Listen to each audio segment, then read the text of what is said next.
If you're a commercial property owner or building manager and you're responsible for any kind of roof system, we're about to dive into drainage, permitting, engineered plans, and everything in between when it comes to maintaining and replacing one of these larger roof systems. We're actually out here today at the Regency Condominiums in Fort Myers. Regency Condominiums actually experienced hurricane damage from Hurricane Ian to their TPO flat roofs, their soffits, and their carports. After a long time fighting, we did a lot of repairs to the soffits, to the carports, and we were able to secure 6 buildings to be completely replaced. Those 6 buildings had 2 layers of roof on them, and the air conditioning units were not to code. So everything had to come off. The decking had to be re-nailed. The air conditionings had to be raised to code, which is 18 inches off the surface of the roof. And the roof did receive a fully tapered ISO system to give the buildings the proper drainage to prevent ponding water. So one of the things that we're actually correcting with this re-roof is the ponding water problem. Ponding water is any water that sits on a roof for more than 48 hours. Some materials are more susceptible to leaking from ponding water. TPO, however, is not one of them.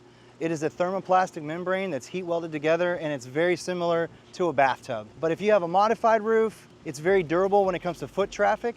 However, ponding water kills those things. So here we're giving them a roof that resists ponding water, but we're also installing a fully tapered ISO system. Another thing to look out for right here on this edge, if the slope of the roof is lower than the height of the edge metal, it puts an undue stress on the material. It causes it to split and crack, and there's a little bit of a water dam. This can be a point of water intrusion into your system, and that's something that we try to catch with our annual maintenance programs. One of the most important things is hiring a reputable contractor. From filing for the permit, working with the engineer, to getting the material, those are all points that you can experience a failure. For example, if the relationship is not good with the engineer and the contractor doesn't understand the wind uplift requirements for the zone that you're in, the building officials at the building department can put a kibosh on your permit, and then they have 30 days to look at it. So it could go from 1 month to 6 months to 9 months to a year, and you're sitting there, you've already paid your deposit, and you're wondering, where's your roof at? Well, you hired the wrong contractor. Well, I don't want to overwhelm people when it comes to all the details of roofing, but it really is important to understand that you have to have engineered plans, you have to have the right amount of nails or screws or fasteners or whatever we're doing in a specific area so that we meet the code requirements for the zone that we're in. If we don't have the right calculations and the right amount of fasteners, we will fail the wind uplift formula. A good working relationship with the building department is very, very critical when you're dealing with a contractor. Nobody's perfect, everyone makes mistakes, but if a mistake is made, you need to know that the guy that you're with is going to be able to catch that mistake and correct it in a timely manner with the building official. Permitting is half the battle. You don't have to understand everything about commercial roofing, as it's very complex, but you do need to make sure that your contractor can explain or at least understands or has a relationship with an engineer to provide the wind uplift formula for permitting. They have a good relationship with the building department so they can get the permit quickly. They have a good relationship with the supplier so that they can make sure that they install the roof correctly from the beginning so that they can get the no dollar limit warranty. One thing you have to understand about commercial roofs, every single building and roof application is different, and there's a variety of ways to protect the building. Whether it be TPO or modified bitumen, shingles, tile, standing seam metal, where your building is located, the height of it, all that plays a factor into what would be the best application for you. One thing that you also need to consider whenever you're looking at doing your commercial roof is access.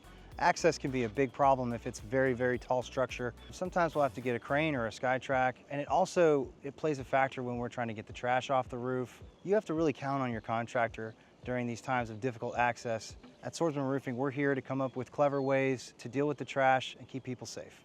You might not realize it, but your AC systems, if they look anything like this, they're not to code.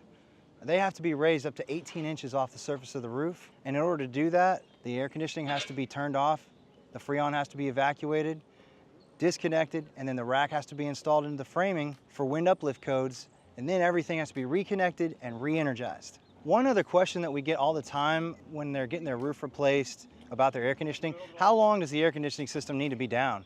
On this particular application, it's only a couple of hours. What we're doing is we're disconnecting the unit, we're raising it, we're reconnecting it, and we're temporarying the roof for the night so that the residents continue to have air conditioning. It's Florida and it's hot. We got to keep you cool. One more thing that you're going to need to consider when dealing with your air conditioning systems, if any of your air conditioning condensers run 410A Freon, you're going to have to change them to bring them up to code. The main reason for changing these older units is if we can't get them hooked up correctly and we lose some of the Freon, we can't get any more.